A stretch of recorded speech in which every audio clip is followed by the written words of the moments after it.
Hello, my name is Jared Duran.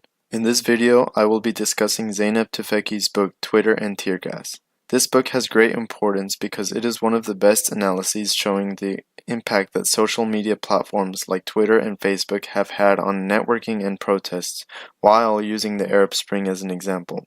I will be going over three of those analyses that Tufekci gives in her book, specifically in Chapter 1, A Networked Public, Chapter 5, Technology and People, and Chapter 6, Platforms and Algorithms. For background, Zeynep Tufekci is not only an author but also a professor of sociology at the University of North Carolina at Chapel Hill, and she's a member of the Harvard Berkman Klein Center for Internet and Society. She has dedicated her life to conducting research on the topics of internet, social media, and its impact on politics. The first chapter of the book, A Networked Public, focuses on the impact of social media on political mobilization or assembly. The argument in this chapter is that without social networks like Facebook and Twitter, it is massively more difficult to gather people for a protest. Tufekci uses a clear and recent example to demonstrate this claim, the Arab Spring, specifically the Tahrir Square protests in Egypt in January 2011. In plain view, these protests are assumed to be a conglomeration of people who are at unrest with the government. But it went much deeper than that. Thanks to social media like Facebook, as Tufekci suggests, Egyptians were able to gather a crowd larger than the civil rights movement's March on Washington, which took over 2 years to plan. They did this in just about a week. She calls this the networked public. Tufekci's analysis behind this is based on what she calls strong ties and weak ties. Strong ties are relationships between people that live or work together and that do not rely on technology because they are essential parts of each other's lives. Weak ties, on the other hand, are relationships that would be non-existent without social media. Thanks to Facebook, people can maintain connections with people that they do not associate with, and that has given rise to hundreds or thousands of weak ties between individuals. Although weak ties do not directly affect one's life, Tufekci notes that they are a catalyst for political mobilization for two reasons. The first one is that weak ties normally have more conflicting political opinions, and social media allows for expansion. The second reason is that weak ties are connected in a web. She states, for perhaps the first time, dissidents in the Mideast were able to quasi-broadcast their views, at least to their Facebook friends. The greater importance here is that upon one person sharing the post, a whole new batch of people see it, friends of their friends, who could reach tens of thousands and eventually the whole public.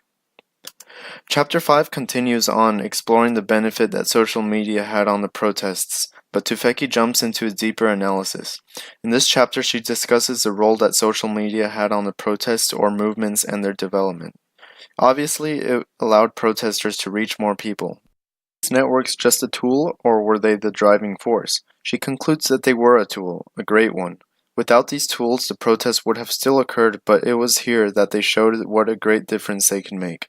Whereas without social media, a protest would have been small enough to ignore or be silenced quickly, its availability gave citizens more power.